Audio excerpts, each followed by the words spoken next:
My name is Kelly, and I married Tom when I was young and full of dreams. We'd been high school sweethearts, and I thought we'd be happy forever. My father, a successful businessman who owned a furniture factory, gave us a beautiful house as a wedding gift. 3 years after the wedding, our son Michael was born. As the years passed, I threw myself into being the perfect housewife and mother. I kept our home spotless, cooked gourmet meals, and made sure Michael had everything he needed. Tom's career as a sales manager wasn't progressing as quickly as he'd hoped. One night, he came home frustrated and angry. "Damn it, Kelly. I can't take this anymore. I'm busting my ass at work, and for what? Pennies." He slammed his fist on the kitchen table, making me jump. "What do you want me to do about it?" I asked, trying to keep my voice calm. Tom's eyes lit up. "Your father. He could give me a job at his factory. A senior position. You could talk to him, couldn't you?" I hesitated. My father had always been fair in his business dealings, and I didn't want to take advantage of our relationship. But seeing the desperation in Tom's eyes, I nodded. "Okay, I'll talk to him." The next day, I visited my father at his office. "Dad, I need to ask you something," I began nervously. "It's about Tom. He's not happy with his job, and I was wondering if you might have a position for him here at the factory?" After a long moment, my father nodded. "All right, I'll give him a shot. But he'll have to prove himself like anyone else." When I told Tom the news, he was ecstatic. He picked me up and spun me around the kitchen. "You're amazing, Kelly. This is going to change everything for us." And for a while, it did. Tom started earning more money, and our financial worries eased. But as one problem faded, another grew in its place: my relationship with Tom's mother, Helen. Helen was a force of nature, fiercely protective of her only son and openly disapproving of me. She'd drop by unannounced, criticize my housekeeping, and demand my constant attention. One afternoon, as I was trying to get dinner ready, Helen burst through the front door. "Kelly, I need you to take me shopping right now." I gritted my teeth. "Helen, I'm in the middle of cooking. Can it wait until tomorrow?" Her eyes narrowed. "Are you saying my needs aren't important? After all I've done for this family?" I bit back a retort, knowing it would only make things worse. "Of course not. Just give me a few minutes to finish up here." As I drove Helen to the mall, listening to her complaints about my driving, my cooking, and pretty much everything else, I couldn't help but wonder how my life had become this way. I was an intelligent, capable woman, yet here I was, catering to everyone else's whims while my own dreams gathered dust. One particularly frustrating afternoon, Helen barged into our home unannounced, as usual. "Kelly," she called out, her voice grating on my already frayed nerves. "I'm hungry. Make me something to eat." Biting my tongue, I set aside the laundry and trudged to the kitchen. As I prepared a meal for Helen, she sat at the kitchen table, criticizing my every move.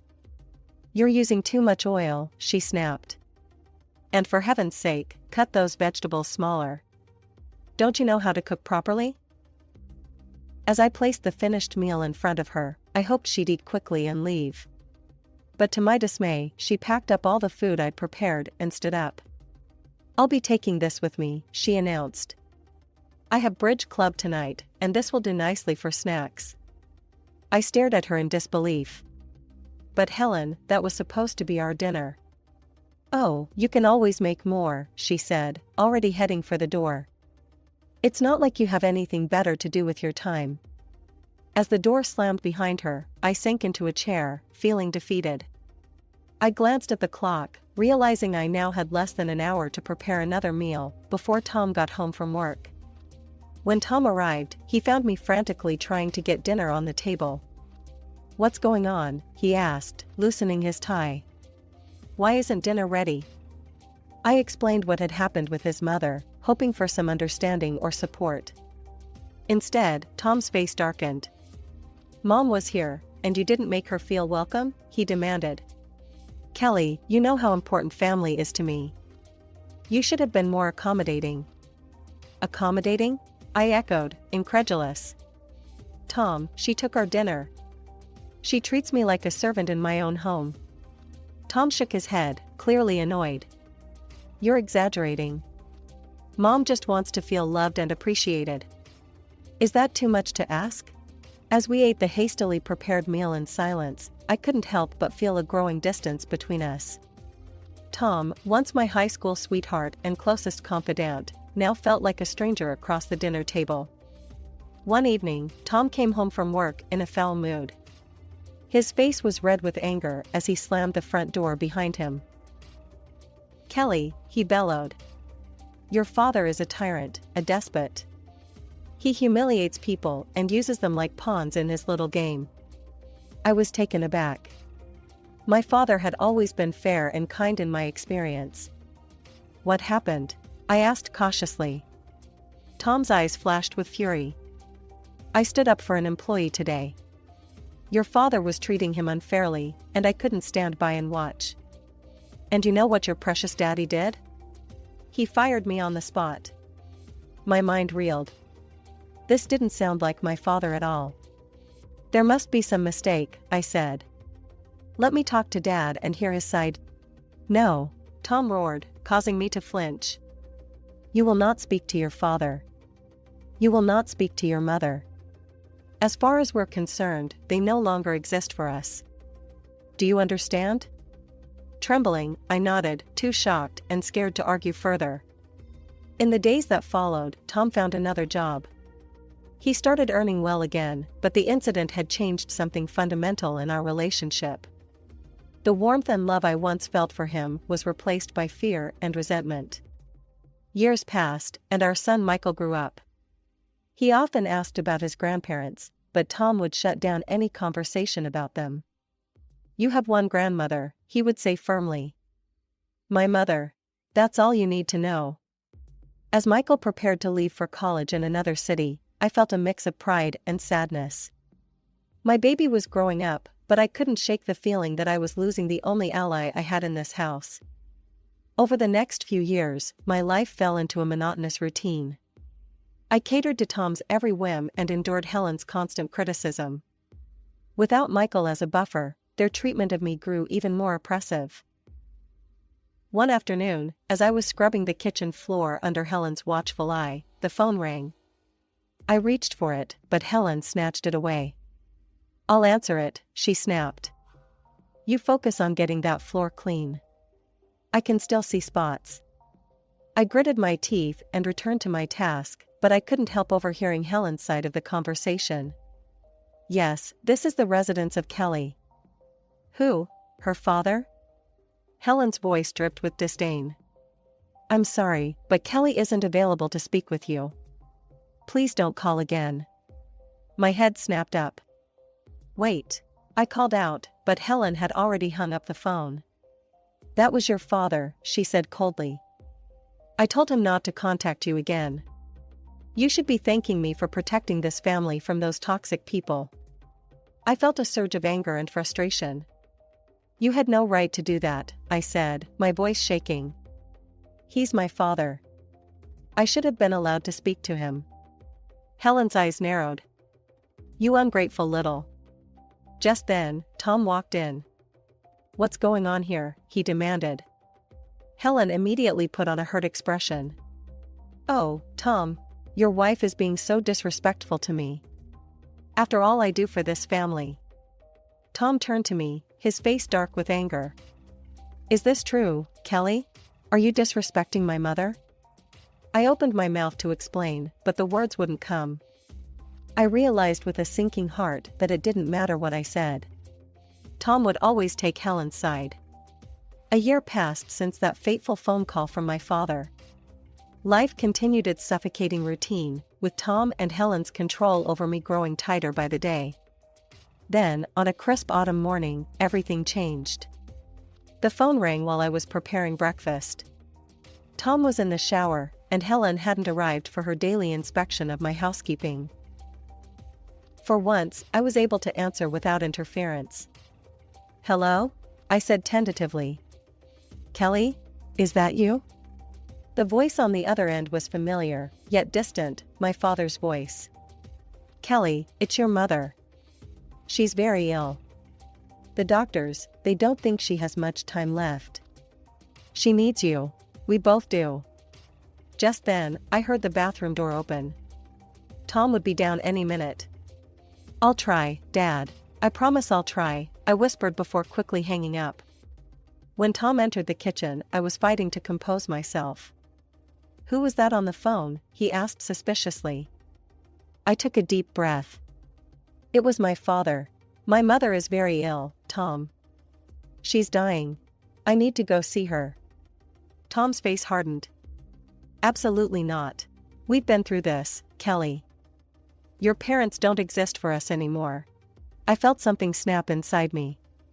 For the first time in years, I stood up to him. I'm going, Tom. With or without your permission.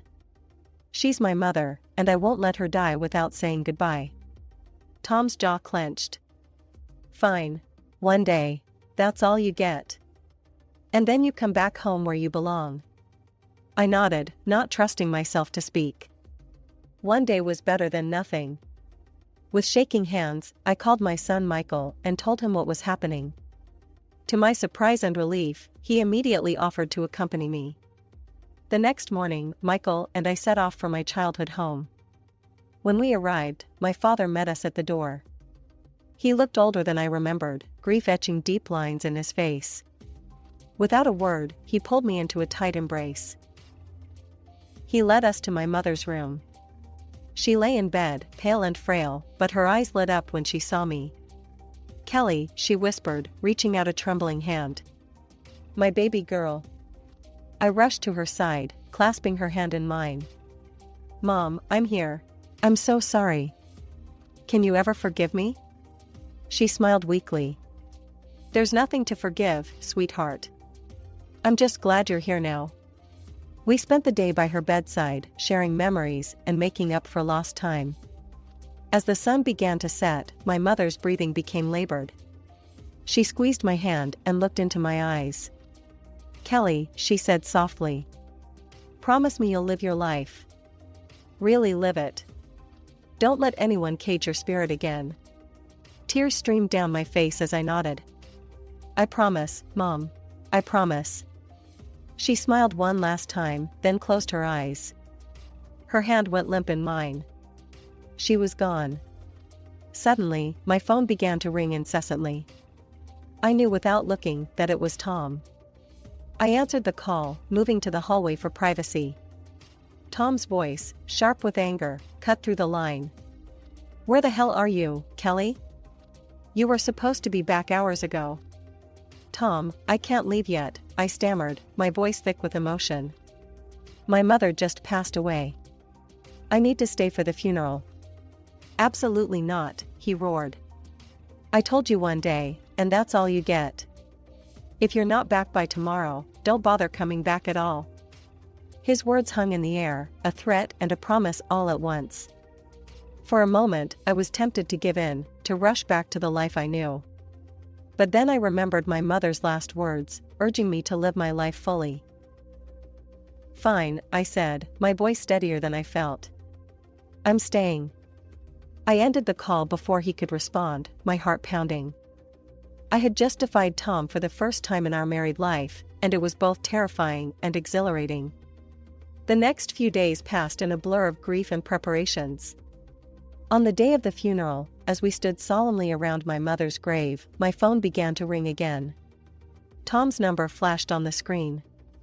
Without thinking, I pressed the speaker button, if only to quickly silence it. Tom's voice, loud and angry, burst forth for all to hear. Kelly, this is your last chance, he yelled. If you don't come home right now, I swear I'll come and drag you back myself. You ungrateful filth, after everything I've done for you. I quickly ended the call, my face burning with shame and anger. The mourners around us looked shocked, and Michael's face was a mask of fury. My father looked more concerned than anything else. He pulled me aside as soon as the service was over. Kelly, he said gently, we need to talk. We walked to a quiet corner of the cemetery, and my father took a deep breath. Sweetheart, there's something you need to know about Tom. Something I should have told you years ago. I listened in stunned silence as my father revealed the truth about why Tom had really left the company all those years ago. It wasn't because he had stood up for an employee. It was because my father had caught him stealing money from the company and clients, manipulating prices, and pocketing the difference. I fired him to protect the company and our clients, my father explained. I didn't tell you because I thought you loved him, and I didn't want to come between you. But now, hearing how he speaks to you, seeing what your life has become, I can't stay silent anymore. I felt as if the ground had opened up beneath my feet. All these years, I had believed Tom's lies, allowed him to cut me off from my family, endured his and Helen's emotional abuse. And it had all been based on a lie. There's more, my father continued, his voice grave. I recently heard from a friend that Tom's company is under investigation. There are discrepancies, Kelly. I think he might be up to his old tricks again. As the full impact of his words hit me, I felt a strange mix of despair and liberation. The life I had known was crumbling around me, but from its ashes, I saw a chance for a new beginning. The day after the funeral, my father, Michael, and I decided to return to my house. To our surprise, we found the house bustling with activity. Helen's friends were milling about, and the smell of food wafted from the open windows. We walked in to find a full-blown party in progress. Helen, holding a glass of wine, spotted us first. Her eyes narrowed as she took in my father and Michael. "Well, look who finally decided to grace us with her presence," she said, her voice dripping with sarcasm. "You're late, Kelly. My birthday celebration started hours ago." I was momentarily stunned. In all the turmoil of the past few days, I had completely forgotten about Helen's birthday. Before I could respond, she thrust a dirty rag into my hands. "Don't just stand there," she snapped. "Start cleaning up. These tables won't wipe themselves." My father, who had been silently observing, suddenly erupted. "How dare you speak to my daughter that way?" he thundered, causing the room to fall silent. "She's not a dog to follow your commands. She's a grown woman who deserves respect." Helen laughed derisively. "Respect? She gave up any right to respect when she married my son. Her family is Tom and me now. You're nothing to her anymore." I watched in disbelief as my father and Helen argued, their voices rising. The party guests looked uncomfortable, unsure whether to leave or stay. Suddenly, Tom burst into the room. "What the hell is going on here?" he demanded, his eyes locking onto me.